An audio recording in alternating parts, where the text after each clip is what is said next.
Did you know that the iconic Rubik's Cube was invented in 1974 by Hungarian architect Ernő Rubik? Originally designed as a teaching tool to help students understand three-dimensional geometry, it quickly transformed into a global sensation. In fact, it wasn't until 1980 that it became a toy. The puzzle has over 43 quintillion possible configurations, but can be solved in just under 7 moves with the right techniques. Also, did you know that there's an official world record for solving it?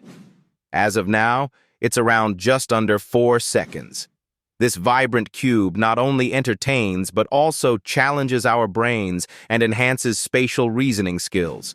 So next time you twist and turn those colorful squares, remember you're part of a phenomenon that's captivated millions worldwide.